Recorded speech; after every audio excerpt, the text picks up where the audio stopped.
এগুলো বুঝতে কারো অসুবিধা হচ্ছে? হ্যাঁ, এগুলো বুঝতে অসুবিধা হলে তাহলে আবার সেই লগ্ন রাশিতে চলে যাবো আমি। তাহলে আমি ভাববো যে এতদিন ধরে আমি কিছুই পড়াতে পারিনি আমাকে।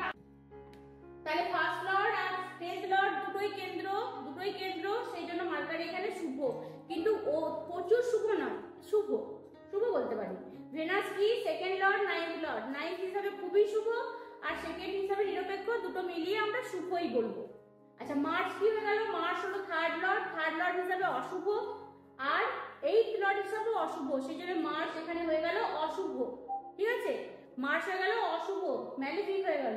জুপিটার ফোর্থ লর্ড আর সেভেন্থ লর্ড দুটোই কেন্দ্র, তার মধ্যে সেভেন্থটা হলো মারক, তাহলে সেই হিসাবে আমরা শুভ বলবো কিন্তু কম।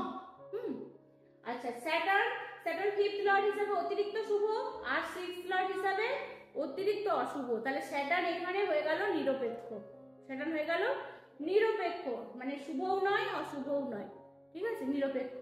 এবারে মুন এখানে কি ইলেভেন্থ লর্ড মানে ত্রিশডায়া উপচয় ভাব, সেই হিসাবে এটা অশুভ। আর সান কি টুয়েলথ লর্ডকে আমরা নিরপেক্ষ বলেছি, সেই জন্য সান এখানে নিরপেক্ষ। এই পর্যন্ত কারোর কোনো প্রশ্ন? একটা প্রশ্ন আসবে, সেটা হচ্ছে স্যাটার্নকে দেখুন, আমরা এখানে আরো একটা ব্যাপার বলছি না, মানে এড়িয়ে যাচ্ছি, কিন্তু এটাও বলে রাখি, আপনারা বাকিগুলোর সাথে কানেক্ট করে নেবেন। ঠিক আছে, কারণ খাতায় তো সবারই থাকছে। দেখুন এখানে যখন আমরা বলছি স্যাটার্নের দুটো ঘর, তাই তো, একটা মকর রাশি আর একটা কুম্ভ রাশি, মূল ত্রিকোণ রাশি কোনটা? স্যাটার্নের মূল ত্রিকোণ রাশি কোনটা? ষষ্ঠটা। হ্যাঁ, মকর মূল ত্রিকোণ। শনির মূল ত্রিকোণ রাশি কোনটা? কুম্ভ। শনির মূল ত্রিকোণ রাশি কুম্ভ, সেই হিসাবে ষষ্ঠ ভাগের রেজাল্ট বেশি দেবে। যখন কোনো একটা গ্রহ তার মূল ত্রিকোণ রাশি দুটো করে যখন রাশি পাচ্ছে, তখন সে কিন্তু তার মূল ত্রিকোণ রাশির রেজাল্ট বেশি দেয়, এটাও কিন্তু মাথায় রাখতে হবে। ঠিক আছে, তাহলে এখানে স্যাটার্নের 10 আর 11 দুটো ঘরের মধ্যে দেখো ষষ্ঠ ঘরটা মূল ত্রিকোণ রাশি, তাহলে রেজাল্ট কিন্তু পঞ্চমের থেকে ষষ্ঠের বেশি দেবে স্যাটার্ন। তাহলে ষষ্ঠের যদি রেজাল্ট বেশি দেয়, সেই রেজাল্টটা কি ভালো হবে? কোন দিক দিয়ে বলুন তো? অর্থের দিক দিয়ে ভালো হবে। কেন না? 2, 6, 10 এটা কি অর্থ ত্রিকোণ, 2, 6, 10 কি অর্থ ত্রিকোণ। তাহলে অর্থের দিক দিয়ে সমস্যা হবে না খুব একটা, কিন্তু সমস্যা হবে কোথায়? অর্থ অনর্থ, তাই তো? মানস বাবু জানেন তো অর্থ অনর্থের মূল, তাই না? আশিস বাবু, অর্থ থাকলে অনর্থ থাকবে, তাই না?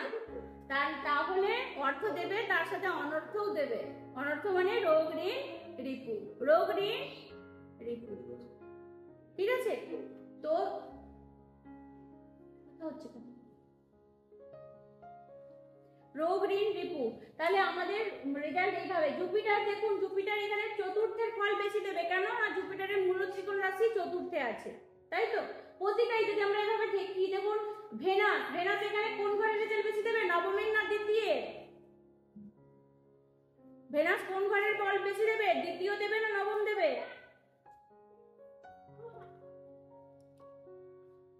বলুন।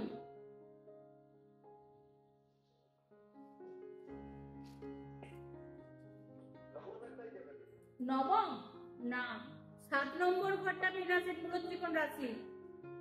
7 মানে তুলা হলো মূল ত্রিকোণ রাশি শুক্রের, সেই জন্য সপ্তম মানে 7 কোথায় লেখা আছে? 2 নম্বর ভাবে, দ্বিতীয় ভাবে 7 লেখা আছে, তাহলে দ্বিতীয় ভাবে রেজাল্টটা বেশি দেবে ভেনাস।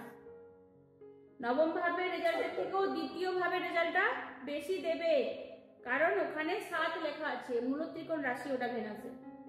যেমন মার্কারি এখানে লগ্নের রেজাল্টটা বেশি দেবে, লগ্নপতি হিসাবে রেজাল্ট বেশি দেবে, কারণ 6 নম্বর যে রাশিটা কন্যা রাশি, সেটা হলো মার্কারির মূল ত্রিকোণ রাশি। এগুলো কিন্তু মনে রাখতে হবে।